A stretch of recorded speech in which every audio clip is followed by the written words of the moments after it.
NUG ရဲ့ကာကွယ်ရေးဝန်ကြီးဌာနမှနှုတ်ထွက်ပြီးတော်လှန်ရေးဆက်လုပ်သွားမယ်လို့အတွင်းဝင်ပြောတဲ့အကြောင်းတင်ဆက်ပေးပါမယ်။အမျိုးသားညီညွတ်ရေးဆိုရာ NUG ကာကွယ်ရေးဝန်ကြီးဌာန MOD မှနှုတ်ထွက်ပြီးတော်လှန်ရေးတွင်ကြာရတာဝန်များဆက်လုပ်သွားမှာဖြစ်ကြောင်း MOD အတွင်းဝန်ဦးနိုင်ထူအောင်ကတရားဝင်ထုတ်ဖော်ကြေညာခဲ့ပါတယ်။ကာကွယ်ရေးဝန်ကြီးဌာန MOD အတွင်းဝင်ဦးနိုင်ထူအောင်ကအဲ့ဒီယာရုမှနှုတ်ထွက်လိုက်ကြောင်းဖေဖော်ဝါရီလ10ရက်မနက်အစောပိုင်းက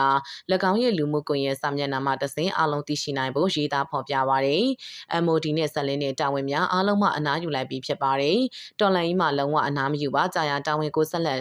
တာဝန်ယူသွားမှာဖြစ်ပါတယ်လို့ MOD အတွင်းဝင်ဦးနိုင်ထူအောင်ကရေးသားထားပါတယ်။ဒါအပြင်တာဝန်ယူခံစဉ်ကဆောင်ရွက်ခဲ့မှုများအတွက်အပြည့်အဝလိပ်ပြလုံးသလိုအဲ့ဒီကိစ္စရပ်တွေအတွက်တခုမကြမ်းတာဝန်ခံတယ်လို့လည်း၎င်းရဲ့ရေးသားမှုရသိရပြီးဘာအတွက်ကြောင့်နှုတ်ထွက်ရလဲဆိုတာကိုတော့သိရှိရခြင်းမရှိသလိုဝန်ကြီးဌာနအနေနဲ့လည်းတစုံတရာထုတ်ဖော်ပြောကြားထားတာမရှိပါဘူး။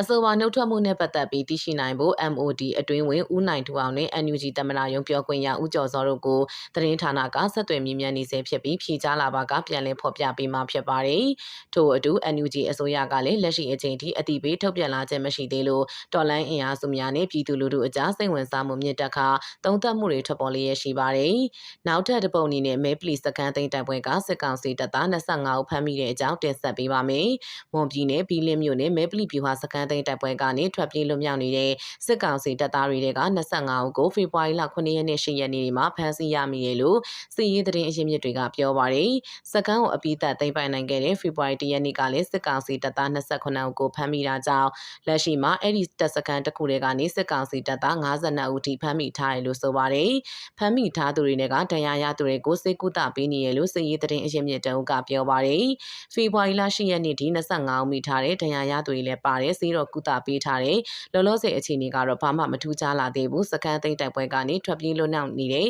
စစ်ကောင်စီတပ်သားတွေလည်းကြံနေသေးတယ်လို့ဆိုပါတယ်။မဲပလီပြူဟာစကန်မှာခမာယ405စခခ8ခမာယ409စတဲ့တရင်တွေကခန့်မှန်းအင်အား100ကျော်ရှိတယ်လို့ကာကွယ်တပ်ဖွဲ့ဝင်တွေကပြောပါတယ်။ကရင်အမျိုးသားလူမျိုးရေးတပ်မတော် KNL နဲ့ပူးပေါင်းတပ်တွေကအဲ့ဒီပြူဟာစကန်ကိုပြီးခဲ့တဲ့ဖေဖော်ဝါရီလဆန်းကတည်းကထိုးစစ်ဆင်တိုက်ခိုက်ခဲ့တာဖြစ်ပြီးရပ်ပေါင်း30ကြာမှအလုံးစုံသိမ်းပိုက်နိုင်ခဲ့တယ်လို့ဆိုပါတယ်။ဒီအခြေအနေနဲ့ပတ်သက်လို့စစ်ကောင်စီပြောခွင့်ရပို့ချုပ်စောမင်းထွန်းကိုသတင်းဌာနကဆက်သွယ်ခဲ့ပြီးလက်ခံဖြေဆိုတာမျိုးမရှိဘူးလို့ဖော်ပြပါရှိပါတယ်ရှင်။